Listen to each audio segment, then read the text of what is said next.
Comment Dieu l'a-t-il créé? D'une goutte de sperme. Il l'a créé et il a fixé son destin.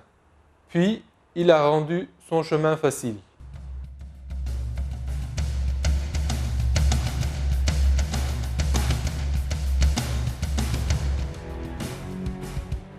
Dans ce verset, le mot arabe « qadara » traduit par « a fixé son destin » vient du verbe « qadara ». Il se traduit par arrangement, présentation, planification, programme, vision du futur et inscription de tout dans la destinée par Dieu.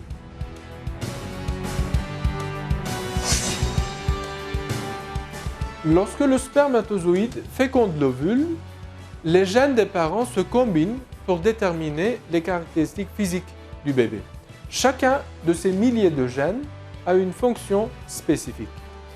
Ce sont les gènes qui déterminent la couleur des yeux et des cheveux, la taille, les traits du visage, la forme du squelette et les détails innombrables des organes internes, du cerveau, des nerfs et des muscles. En plus de toutes les caractéristiques physiques, des milliers d'autres processus ont lieu au niveau des cellules et du corps. Et en réalité, l'ensemble des systèmes est enregistré dans les gènes. Par exemple, que la pression sanguine d'une personne soit généralement haute, basse ou normale dépend des données contenues dans les gènes.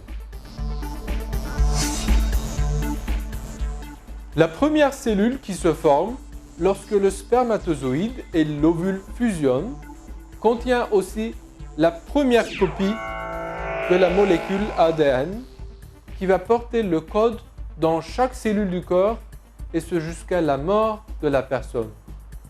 L'ADN est une molécule de taille considérable. Elle est soigneusement protégée à l'intérieur du noyau de la cellule et constitue une véritable banque de données du corps humain car renferme les gènes que nous avons mentionnés plus haut.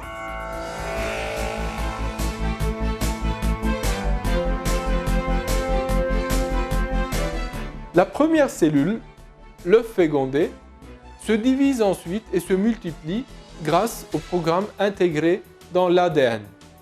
Les tissus et les organes commencent à se former. C'est le début d'un être humain.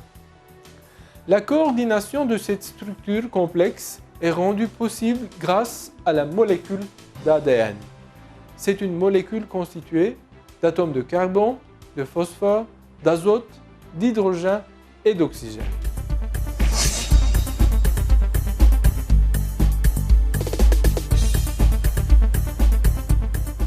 Le volume d'informations contenu dans l'ADN est d'une taille prodigieuse. Une seule molécule d'ADN humain renferme assez d'informations pour remplir une encyclopédie d'1 million de pages ou pour en remplir environ 1000 volumes. Cela revient à dire que le noyau de chaque cellule contient assez d'informations pour remplir une encyclopédie d'1 million de pages. Ces informations permettent le contrôle de toutes les fonctions du corps humain sans exception.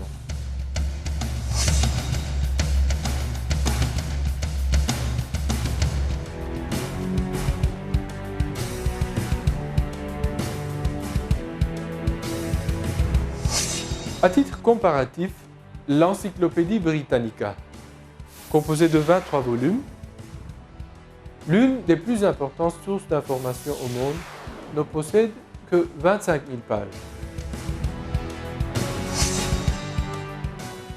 Et pourtant, une molécule située dans le noyau, lui-même beaucoup plus petit que la cellule qui l'abrite, contient une banque de données 40 fois plus importante en volume que la plus grande encyclopédie du monde.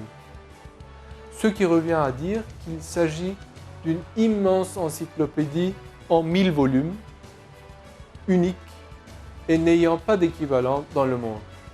C'est un miracle de conception et de création à l'intérieur de notre organisme, pour lequel les évolutionnistes et les matérialistes ne peuvent avancer aucune réponse, aucune explication. En songeant au fait que la structure de l'ADN n'a été découverte qu'en 1953 par Francis Crick. Il est véritablement surprenant que le Coran parle d'un programme génétique à une époque où, comme nous l'avons déjà dit, les connaissances humaines étaient vraiment limitées.